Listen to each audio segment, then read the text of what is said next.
conception bilantaire qui est liée à la théorie de l'économie politique d'Adam Smith est trop extensive et à la base un malaise dans la communication politique congolaise. Le concept de bilan est utilisé à tort et à travers, surtout par ceux qui semblent se distinguer par une lecture bornée sur des insuffisances qui restent indéniables du régime de 2001 à 2018. Or, dans la conception comptable, les bilans devraient être entendus comme un document qui synthétise toutes les opérations, toutes les transactions d'une entreprise en termes d'actifs. Joseph Kabila Kabandé, durant ses 18 ans de règne à la tête de la RD Congo, est-il vrai, comme certains n'hésitent pas d'affirmer à haute voix que Kabila n'a rien fait?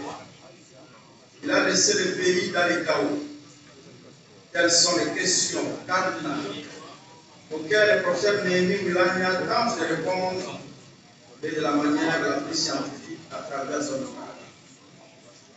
Et pour y parvenir, il articule son rapport de recherche autour de 3 titres relativement équilibrés qui lui impose l'école des sciences du vie. Le premier titre porte sur la construction d'un État républicain sous Joseph Kabila.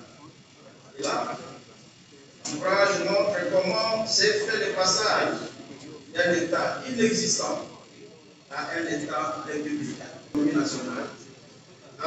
Le dernier titre se propose de présenter la matrice des défis et les perspectives pour un Congo nouveau, selon la vision de Joseph Kabila Kabange. La scientificité de la présentation du livre est attestée par l'approche méthodologique empruntée par l'auteur pour évaluer les actions entreprises par le régime Joseph Kabila. Cette approche analytique et praxiologique consiste pour chaque secteur de la vie nationale à présenter d'abord la situation héritée, ce qu'on peut appeler l'état de lieu. Ensuite, à décliner la vision et les objectifs du président Kabila avant de dresser enfin l'inventaire des réalisations faites durant les 18 ans. Alors, abordons le titre premier d'un État inexistant à un État républicain. Je nous dis pourquoi il y a beaucoup d'ouvrages sur cette question-là. Pourquoi lui il a décidé de préfacer cet ouvrage et il va nous donner des preuves. C'est vrai que la voix va nous être prêtée. Nous allons demander à Mme Maï.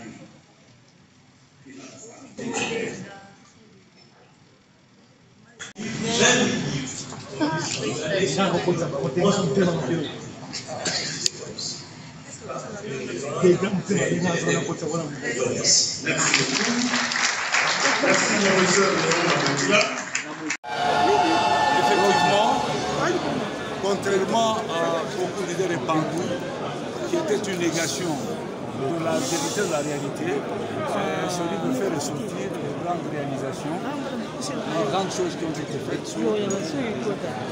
Et donc, devant de moi, le peuple congolais doit savoir que ce n'a pas été facile de réunir un pays qui était effondré, qui était balkanisé, de reconstruire l'économie, redresser l'économie nationale et d'arriver à organiser les élections sous fonds propres et ainsi permettre la première l'alternance pacifique de la vie. C'est beaucoup de choses. Et donc c'est le mérite du président Kabila, il faut le reconnaître. Donc le livre a bien fait de retracer ces grandes réalisations et de montrer la vérité au peuple congolais.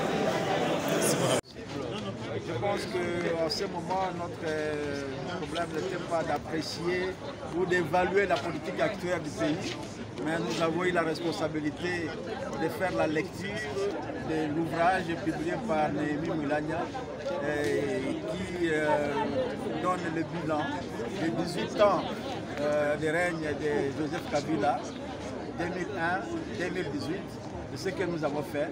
Et maintenant, il appartient à chacun de savoir que ce qui doit se faire maintenant est parti de quelque part.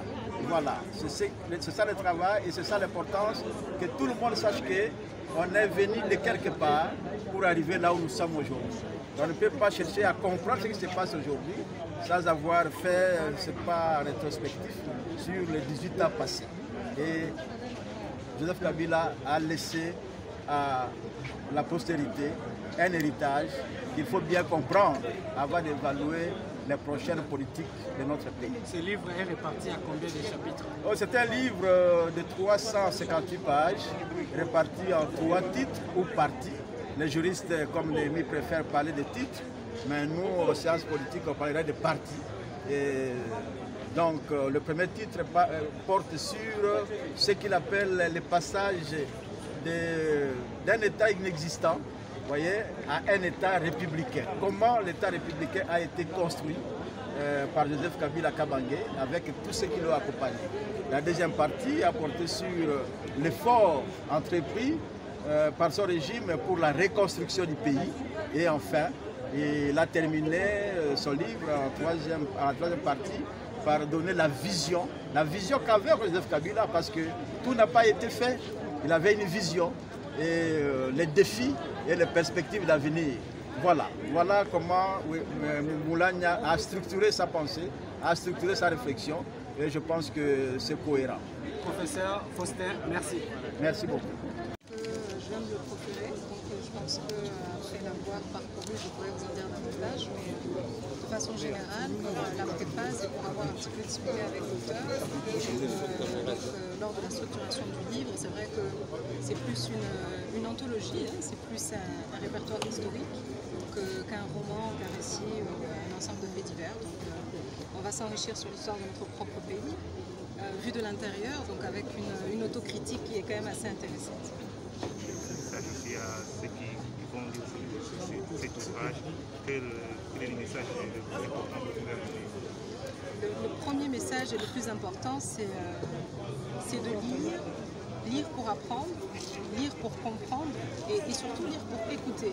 Puisque c'est quelque part en fait la voix d'un directeur de cabinet, du dernier directeur de cabinet du président honoraire, qui s'est tu pendant beaucoup d'années, depuis l'alternance, qui n'a pas voulu être sur le devant de la scène, que ce soit médiatiquement ou autre. Et en fait, c'est comme si c'était sa première interview véritable. Et en fait, il verse le contenu de ses sentiments et de son cœur. Donc ça doit être très très intéressant et j'encourage vraiment les lecteurs à pouvoir se le procurer et essayer de parler ou bien de recevoir la voix du directeur de cabinet. J'en crois que le Congo, c'est un pays à reconstruire ou à recommencer, mais ils ont trouvé quand même quelque chose. Et donc, dans ces livres, je demanderai aux honorables députés, estimés collègues, aux acteurs politiques, à la population congolaise de lire pour savoir qui est Kabila et qu'est-ce qu'il a fait pour ce pays. Merci.